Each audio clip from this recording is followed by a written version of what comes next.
Ah, hello everyone. This is Eric Lehman, and I'm here with Antika Lisha, and welcome to the the Game Changer Movement virtual living room is what we're calling it until we actually have an actual mobile living room to invite you all into one community at a time. So I just wanted to continue the energy of the conversation we started last time, and we haven't yet determined what our frequency is going to be. We're just really learning this platform and just giving it a whirl and trying to see where we are in the conversation that is happening before us. I mean, the world is changing every day, and the more I open Facebook and learn. Learn that we want to spend a lot of time talking about how this one dentist killed the lion, Cecil the lion, and that's occupying a lot of our caring space right now. And I just, I on a really personal note, I learned in my last visit with my kids that I was someone they wanted to visit, not because quality time with dad was like what they were really missing, but I had Wi-Fi, and currently when they visit their mom, they don't have Wi-Fi there. So I mean, that was just an interesting, sort of piece of humble pie that I got to eat. And so I mean, it's just this job of parenting where kids are coming into our lives and flowing back to other places to visit. It's just all it's all a great learning. So I don't know, what's your world like in that regard, Antigua? It's really challenging because, well, this is my first year in the realm of single parenting, and my kids definitely get more iPad time at my house. They have a, their dad goes to work and doesn't work from home, so they're with me, and I don't have a nanny and all of that yet, and so they have more free reign, and they get to do their math on their iPads, but then they get to play the games and everything. So I know that dynamic is alive at my house too, where there's more at my house and less at their father's. And they're excited about that, but then there's a lot of tension, I feel, between the parents around how much time and what's too much, and it just creates this power struggle that I don't really know how to handle or deal with. I'm still figuring it out. Well, and I think it's a constant re-understanding, as far as I'm learning, is this that it's just as soon as you think you got it figured out, something changes. So I feel like and on a like life. Right. Yeah. I mean, on a personal note, like you and I are both uniquely qualified to handle a wide spectrum of what life wants to hand us. So I feel like that's a blessing, and that's something I go back to in the hardest of times, and I feel like just even sort of laughing at the fact that here I am, curator of the Game Changer movement, and yet in my own household, my kids seek time with me because I've got Wi-Fi. And it's just like all this really interesting irony, and it's God's sense of humor. I get that, and I mean, it's most recently I think the kids have sort of been in a Wi-Fi fast at their mom's house, and yet with me, I'm trying to grow this movement, and I'm sort of not at a loss, but I'm just trying to figure out the balance. Do I only grow the movement when they're not with me, or how does that all work, and just what does this all really mean? Because I spent a lot of Friday doing a lot of behind the scenes stuff for the Game Changer movement, even though my kids were in the very next room, just attached to devices. And so is that like a living, breathing hypocrisy, or is that just, you know, what it means to be part of a movement, you know? And so I'm learning as I go, and I'm just taking the lessons as they show up. And so I feel like this is why I feel the conversation is so important, because there aren't any right answers. You know, everything is situational, everything is moment to moment. And my deepest goal is to show up the most present I possibly can in any given moment. So what that means is when I'm recording this with you, I want to be the most present I could possibly be. And when I'm with my kids, I totally want to be present with them and not worrying about, you know, who's making contributions to the Game Changer campaign and who next we can invite into this living room to make it a quote unquote more visible show. You know, I mean, you know, how do we just take what's in our hearts, like what we were born, the contribution we were born here to make, and how do we just make it? You know, how do we there's so many different things. I mean, aspects. I'm hearing myself again. It's hard to talk. Are you hearing that too when you speak? I'm not hearing that. I just started hearing it. But yeah, I mean, it's okay. Yeah. Like, all right. We have all these other aspects of things that we need. I mean, I was just talking about my business and running my business, and I'm trying to live this life of like balance, where I'm doing the things I need to do for me and my health, for my kids and their health, and for the business. And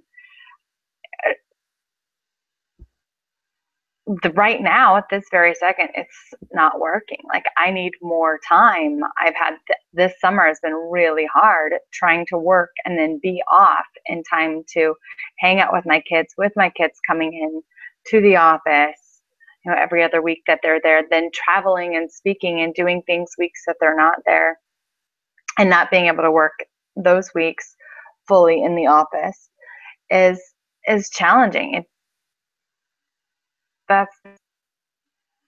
It's a change. It's a change to the world. How do we balance our calls, our work? I mean, most parents work.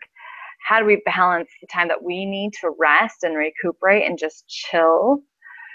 How do we balance that with paying attention, giving those 2 extra hours to our children a week, which is really 15 minutes a day of undivided attention? It's like not that much. You know, that's how I thought about it. I'm like, okay, I already give my kids, I know, my attention. We go to the lake, we go to the park, we wash the car, we do things together actively. We have dance parties, like very much. I'm like, how 15 minutes to that to make it feel really alive and good when I'm having trouble juggling the balance of my life? And am I going to let the balance that I do have slip because I need something? And what happens if I have to go and get a 9 to 5? Then I have even less time than I personally have right now. And, you know, then the driving time and the commute time on top of that, and then you don't get the kids after school. Like, how does all of this line up and pan out in the real world, where we need to take care of ourselves? We need adult time. We need that time to work and create money and create the security that our family needs. And they need us to be with them, present, so they're not being babysat by the devices and the technology. Mm-hmm. Well, and I think we also just, I feel like this is just a really good day for humbling, you know, and to say, wow, like I really feel for, you know, that there's such a set of trade-offs, you know, like when I was a pharmaceutical rep, I would come home from work at 6 or 7 p.m., sometimes 5 or 6 on a good local day. And then I would need to unwind, and my unwind time was their precious time right before bed. And so I don't miss that lifestyle at all, because but so many people are there. Like that's where the majority of people are at, and you need the unwind time. So how can we do that and give our kids their time as well, so we can fully show up and be present, like you said, with them? And I think that's the other thing that I've been trying to research, on a serious level, is like, when, I'm in somewhat regular communication with members of the Gandhi family, and I really want to know what it was like, to be parented, by Mahatma Gandhi, and what it may have been like in the household of Martin Luther King Jr., and some of those stories are coming out, and they're not showing the nicest of things. So here I am feeling like, wow, like I know I was born to share the game changer movement with the world, and I was activated by one of the saddest events that happened in my family's history, which is just knowing that the Sandy Hook shootings happened while my kids were still, in the school system. And that was just, it activated me and mobilized my energy in such a way that I've never experienced before. And every once in a while I catch myself saying to myself, I wish having a 9-to-5 was my calling in some regards. It's like, and it would have been easier. Well, the topic I was writing about this morning, because I'm thinking, well, what if I have to get a 9-to-5? Like, what if that's just what's going to happen in my life? And what would that be like? And what would I do? And with this being, it's a calling. This is a calling. My life is a calling. I haven't been trained for anything else. I've been trained for this since I was an infant, as have you, I know. So what do parents do when we have this calling? And I think more and more people are finding their purpose, their calling as well. So how can we accept this change and move this change and make it work for people that are called to the 9-to-5, that need that time to relax and recuperate and rest, or called to a calling that is out of the box and doesn't really make sense, and might look completely different than the real world, so they can choose their own rules and regulations and how to make this happen, so our kids on either end of the spectrum aren't suffering. Yeah, it's just so interesting how, like, and how we internalize guilt so quickly. So Eric, can I just ask you to move the camera down so I don't look at your chin? Like, yes. All there three. now. Well, you can go up. There. Oh, there. Perfect. There. It keeps the little tag thing kept like going like here on your chin, so you're like this when you're talking, and I was like, I can't pay attention. Okay, now please go on with your thought. Thank you, everybody. So I guess it's just, there's so many different ways of looking at things, and how quickly is it that we internalize guilt about the time, and I feel like one of the ways we get to redirect and refocus this energy and kind of bring this conversation full circle is to say, well, maybe one of the best things that we can do is create more awareness as to what happens with the hours that we can't be there with our kids, and I think that's really what is kind of bubbling up inside me, is saying, when the game changer movement does what it's here to do in the world, then parents, in whatever choice they make, can can rest assured that the Game Changer movement has their back in the times that they can't be with their kids, and I feel like by producing and designing the games that are just as beautiful from a graphics perspective, but just don't have the toxin of violence that is going to be released, in the games that aren't sort of monitored and designed through the pathway of the Game Changer movement. Maybe that's what we're here for, is to like help parents all over the place lessen their guilt around the hours that they can't spend with their kids, whatever choice, whatever calling they have, whatever calling or profession they're in. When I was a good provider, it would have been great to know that my kids were taking in content that was wholesome and nourishing and fed them a pathway towards wisdom and knowledge, and use the time that they invested in the game towards creating real world solutions. So that's what I feel is great about having these conversations and dealing with the whirlwind of emotions, just the full spectrum of what came up in this whole entire conversation. Like, we were all over the map, and yet for some reason energetically I just like I hit this zone where I'm like, okay, now this is why we're here. We're here because there are lots of different choices that parents make for lots of different reasons, and one of the ways every that we totally, yeah, every hour, so so if we kind of get onto our focus and create the resources so that parents can, in a more guilt-free way, assign those hours and encourage those hours to be spent playing the games and having the real world interactions that the Game Changer movement is going to help curate.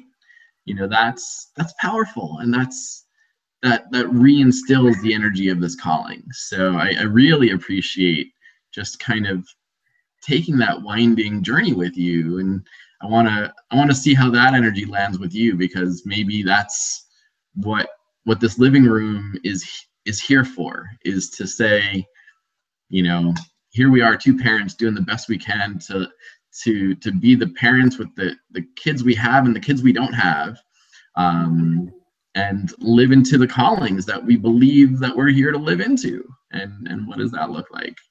So what's it like for you, Antika? For me, it is. I can mute again.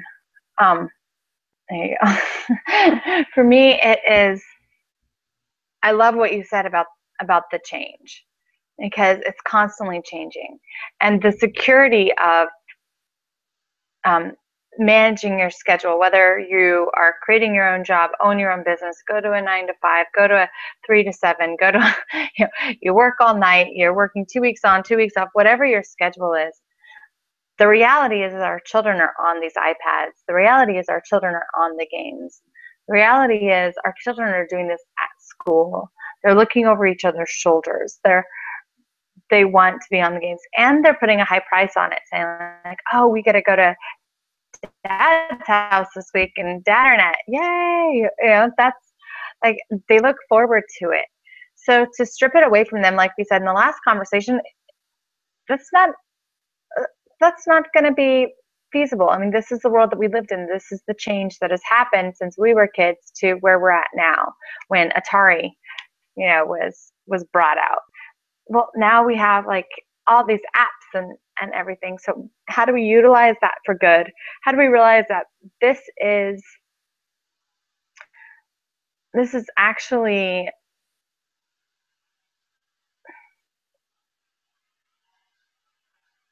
what is going on, without feeling the guilt? And then how do we look at our schedule as parents and say, okay, my child needs the attention off of the app. How can we interact with our kids within the computer? Maybe we can even figure out a way to interact with our kids while we're at work and stuff like that too. So the game is going back and forth, kind of like texting in a way. So we have that constant contact. We have that contact, that rooting with our kids, because that's what we really want. We want the contact that the games have taken away, and we want the safety that the games have kind of taken away, and TV too. I mean, just shows and movies and everything that are just glorifying violence. It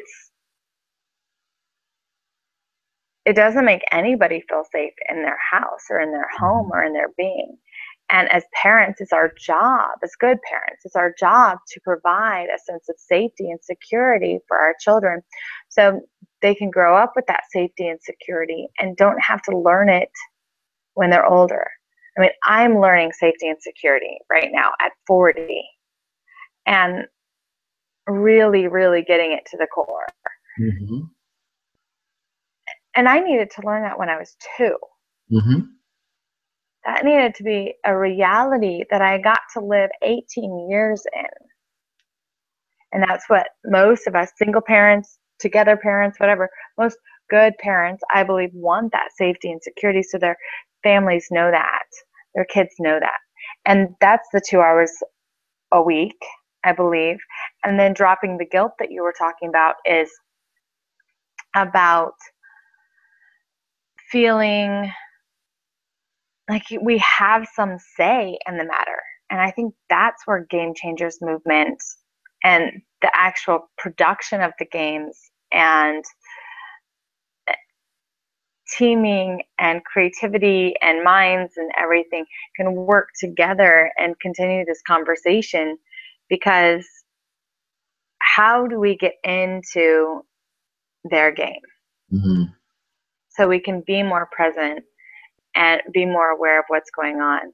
Because unlike going to a friend's house and you kind of can ask the parents what happened, you can ask your kids, you can ask the other kid, you can kind of feel it, you can see them playing, you can see them interacting.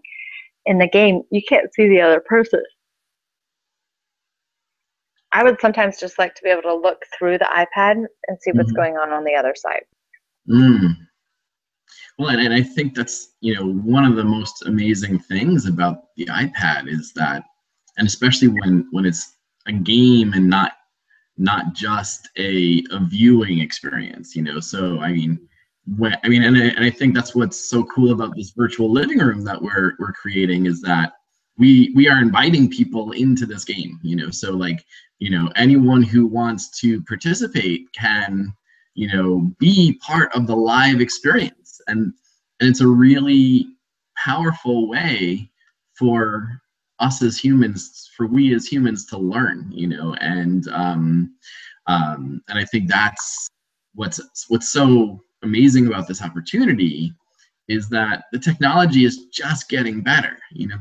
These virtual experiences, these just kind of virtual reality opportunities are I mean, there's something called Oculus Rift, which is like this set of glasses that you can put on and experience a game in a whole new way. And if we don't open ourselves as parents to this, then we're just gonna further like deepen the chasm between ourselves and our kids. And so I think just kind of borrowing from the theme of last time's conversation, is that it's just so important to meet the technology where it's at, but also to be mindful and say, you know what, I mean, just because we can do something from a technological perspective, does that mean that we should? And I feel like that's another facet that the Game Changer movement can be alive in the conversation around, is that we can actually say, okay, Oculus Rift, you're amazing technology, however, not for kids under whatever, I mean, and not by policy, but by just like an understanding of where development, like physiological development, meets the experiential world. And so like, and not that it's from a, trust me, I think you and I are, two of the most open-minded people out there. And it's not from the realm of censorship or, a sense of, deepened religiosity, that we're coming from. We're coming from a just wanting to be more aware of what our kids' hearts are experiencing. And that's why we actually call this campaign the Repurpose Your Hard Drive campaign, because we are here to live into an amazing and unique purpose, and we might not be able to do that with all the pre-programming that we've already experienced. So I feel like we need to enter into a phase of reprogramming, and organically we're figuring out what that looks like within the Game Changer movement and without. So I feel like the idea of creating a gaming system is part of that. And that is definitely, it taps into my inner geek, which I haven't tapped in a really, really long time. And I look forward to connecting with the people in that art form. And there are so many people who are changing their game, who were early inventors and designers of the early violent video games, who are changing their own games. And I want to talk to those folks and see if they want to join our caravan and repurpose the industry once again. So everything that's done can be undone. An early parental expression that I heard, I think, as early as the Huxtables, is like, I brought you into this world, I can take you back out. Not that anyone wants to really say that, but anything that we allow into our kids' hearts, we can help transform. So I'm really grateful for the time that you spend with me, Antika, and I feel like this movement, it's unlike any movement I've seen before. We're asking the questions. We're not coming to the table with answers, and we definitely don't. Assumptions. Yeah. So this is all live and really present, and I think that's the whole point, is that you can plan your life away and then miss every true aspect of it along the way, or you can just be present with what comes up. And so that's the promise, at least, that I want to make in the Game Changer movement, is just to be present and to be guided, and to, even the stories along the way. When one young man told me that he wasn't going to participate in the Game Changer movement, and he told me why, that's what sent this energy into a brand new direction, and made me realize that we needed to really, if we're going to show up to this, we need to show up big. And so here's where we want to, kind of make a pitch, and to say, we're asking the questions along the way, and we are going to attach our energy in the best, most present possible way to this. And this is way different than a lot of other businesses have done what they've done in the past. But these are also way different times than the past. So I feel like when you make a contribution to the Game Changer movement, you are supporting the questions and the answers that we come up with together. You're supporting the process of what it means for us to actively and constantly change our games. When I first meditated this movement into existence, it looked way different than it already looks now. And that's not from a business perspective, that's just from a guided perspective. So my promise is to just be really real with whatever shows up, and to act accordingly. And if that means that my kids want to see me because I have Wi-Fi, I get to look at that. Do I figure out how not to have Wi-Fi, or do I figure out how to make sure that our experiences, when we're participating in parallel play, are all nourishing and wholesome, regardless of who's in the room and who's doing what. So that's why I'm so grateful that we're doing this living room, because it's helping to refocus the energy of the Game Changer movement. So I know we're trying to be as brief as possible. Any more you want to add, Antika? No, I think it's a great conversation. We covered a lot. I feel even clearer about the intention of the Game Changer movement. I have more ideas about ways that we could really utilize the technology and where we want to place the funds that people give us. And I'm excited to see how this can really support us both within the game and out of the game, connect more with our children. So thank you for being here, for following your calling, and inviting me to be a part of the game. Well, thank you for teaching me. I mean, you walked me through what it meant to create this hangout, so I'm so grateful to learn that along the way. And so now, the next step is to think of who else we need to invite into this living room with us, so that a new audience comes to the table with each new person in our living room. So if you would like to join us, just leave a message on Facebook. Yeah, perfect. And I think anybody should be able to join the living room. Grab your cup of coffee, your cup of tea, and come hang out with us in the living room, and let's have a conversation around how we can be more present. Awesome. And whatever else comes up. Exactly.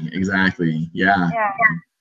This is the new art form in and of itself. I feel like the future of speaking is actually conversation, so I think that's what's really downloading for me is, as much as I could brush up and figure out 7 steps towards whatever, I really feel like the next wave of movement is in holding the space for real, transparent, authentic conversation, and that's what our commitment is from here on in. So thank you so much. I'm gonna let us get on with our days and figure out what the rest of it all looks like. Thank you so much. See you soon. You're welcome. All right. Bye. Bye.